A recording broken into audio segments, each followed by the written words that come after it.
It all started when Kofi, the most stubborn boy in our village, decided to prove everyone wrong. The river behind our village, Nyansa, was feared by all. It was said that a mermaid, a Mammy Water, lived there, guarding her territory. People who disrespected the river never returned, or so the elders said.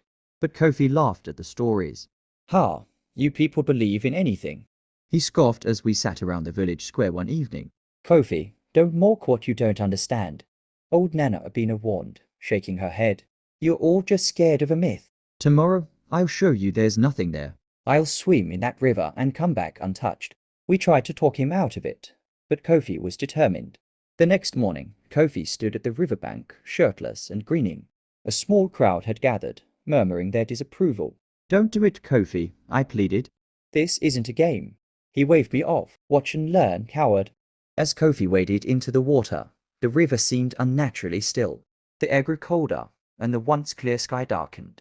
He swam farther and farther until we could barely see him.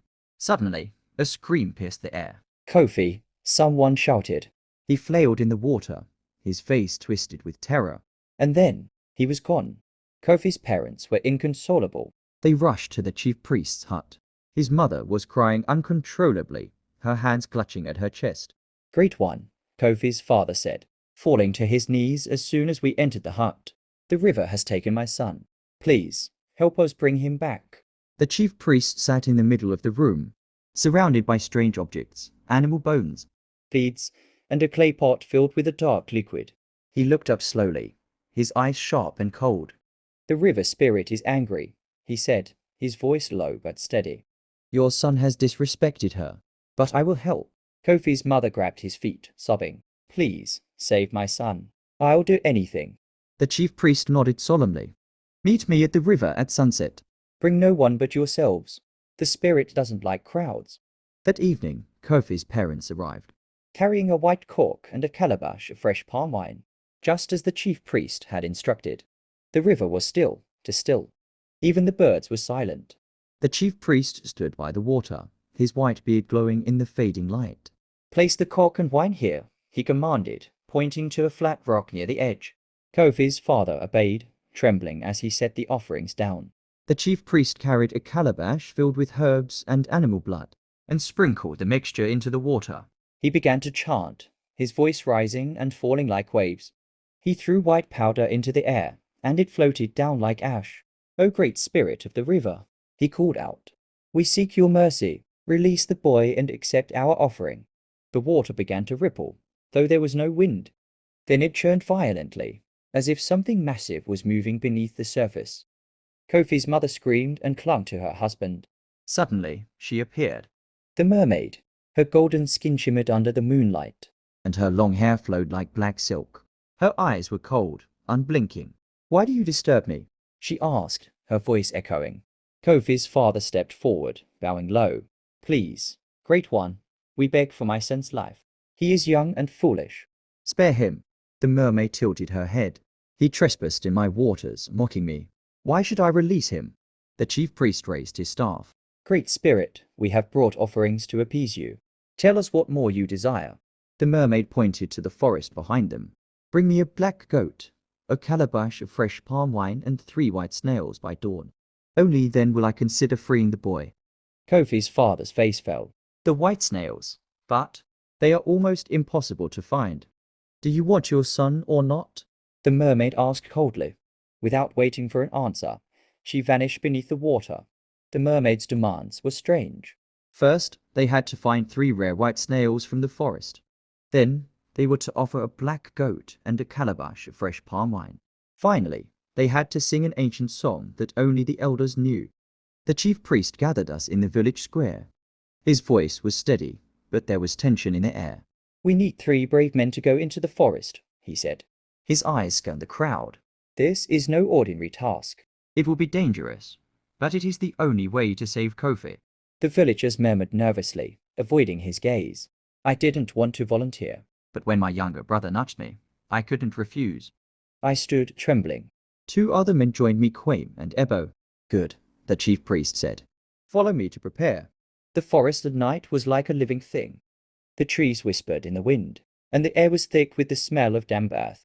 The chief priest gave each of us a small talisman. This will protect you from the spirits, he said. But you must not speak unless it is necessary. Do not stray from the path. We nodded and walked into the darkness, lanterns in hand. Are you sure we're going the right way? Quain whispered after an hour of walking. I think so, Ebba replied. Suddenly, we heard a low growl. My heart stopped.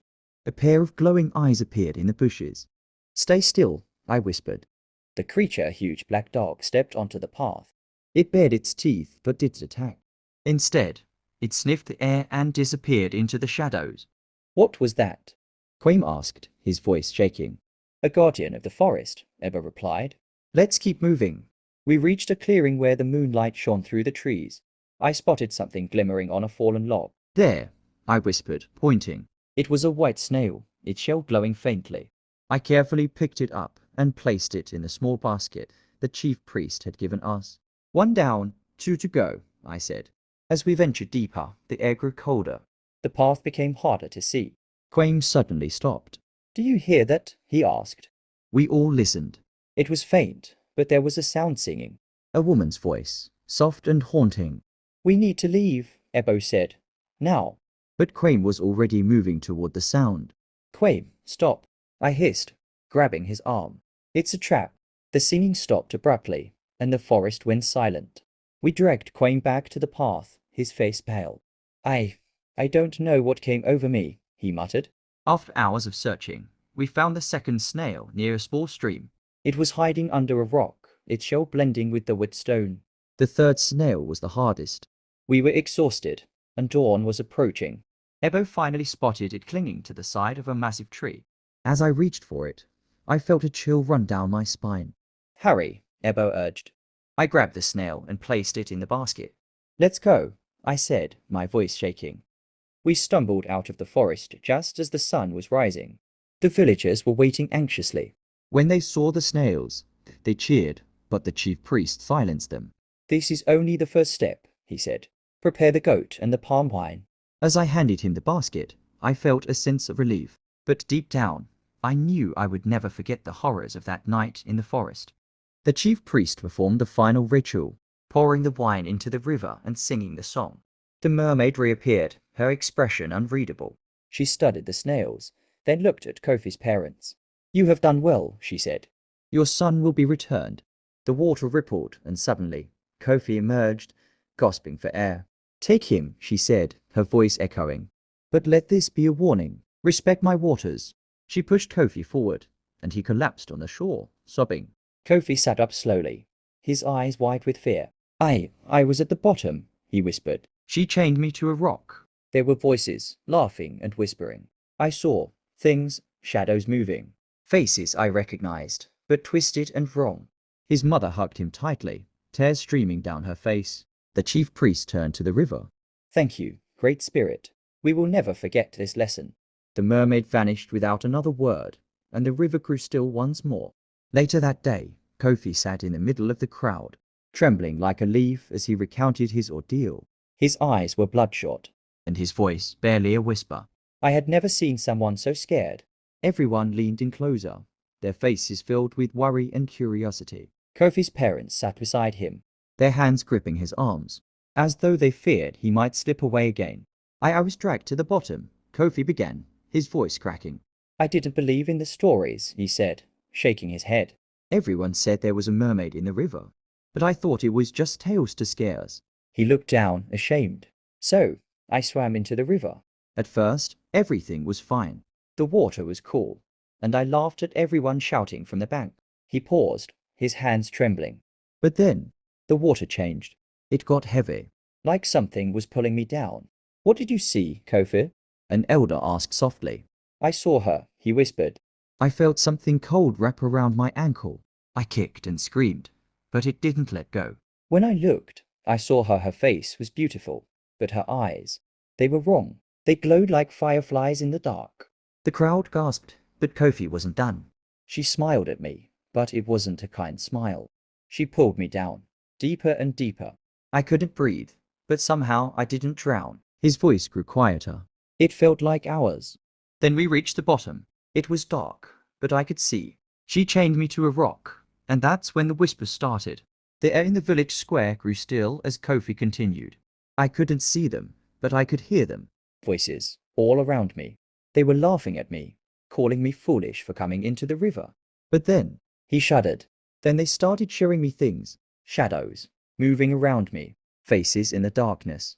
I don't know if they were real or just in my head, but they were horrible. They showed me people I knew, but twisted. People screaming, people drowning. The crowd murmured in fear. What else, Kofi? My uncle asked, his voice steady. Kofi took a deep breath before continuing. There was music too, he said. It wasn't from here. It sounded like flutes, but also like crying. It got louder and louder until I thought I'd go mad. The shadows danced to it, and she just stood there, watching me. She just stared, like she was waiting for something. I begged her to let me go, but she didn't even blink. Kofi's father spoke up then. We went to the chief priest when Kofi didn't come back. He told us what to do to call the mermaid. We offered the white snails, the goat, and the wine, just like she asked. Kofi nodded, his voice trembling again. When they started the ritual, I felt the chains loosen. Then I was pulled upward fast. Next thing I knew, I was on the shore. Kofi looked at all of us, his eyes wide with fear. I'll never forget what I saw. Those whispers, those faces. They'll haunt me forever. The elders nodded solemnly. We told you, Nana Abina said. The river isn't just water. It has its own spirit. It demands respect. From that day on, no one doubted the stories of Nyanza River, Kofi.